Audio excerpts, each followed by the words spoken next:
Forest Workflows is a great tool to design and run complex processes directly in Forest Admin without having to switch to other tools or the knowledge base.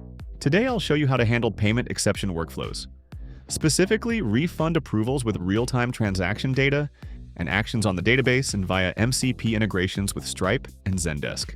I'll walk through 3 decision paths within the same workflow: auto resolution for small in-policy refunds, guided review of an out-of-policy case, and manager escalation for an above-threshold request. Now I'm logged in as an ops agent. In my inbox, I click Start Processing. Our first case is a €38 refund, 12 days post-transaction. I click Process Refund to launch our workflow in the sidebar. I really don't have much to do. The workflow has already done the lookup. First with a task that queries our own database to get the customer request, as well as the transaction number and date, and info on the initial payment. No searching, no tab switching. Now the policy evaluation runs automatically. Checking date is below 30 days and amount below threshold. Criteria are met for auto approval by AI. The workflow triggers the Stripe refund via MCP without any operator action. When it's confirmed, it updates the database. Our workflow requires human confirmation for this step.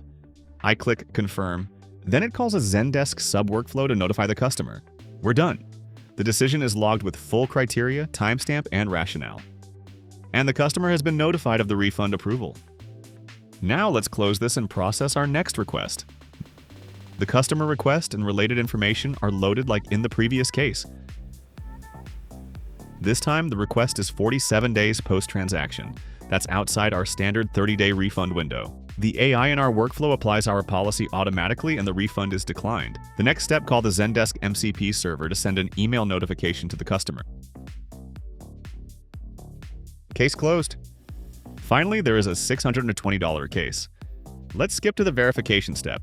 This is over the $500 escalation threshold. The ops agent can't approve this one. So the full case transfers to the finance manager's queue directly. Now let's take a quick look at how this is set up in the workflow editor. The decision logic is built once and applies at runtime automatically. The first 3 tasks are about getting the right data on the request and transaction. Then comes the policy checks. Here we set up the AI to validate the request is in the 30-day window. Same with the refund amount. If all is well, next is the refund task. This triggers the Stripe MCP server with instructions and informations to process the refund. And then the Zendesk sub-workflow that notifies the customer. Using a sub-workflow lets us mutualize the way we call Zendesk across multiple workflows or branches. For instance, this is what we do in the decline branch of our workflow. Last but not least, let's look at how we escalate requests which are above the amount threshold. This is a simple task that routes the whole case to the right manager role for further analysis and validation. And we're done. We just saw how Forest Workflows help you guide your team's work and execute steps automatically to process refunds.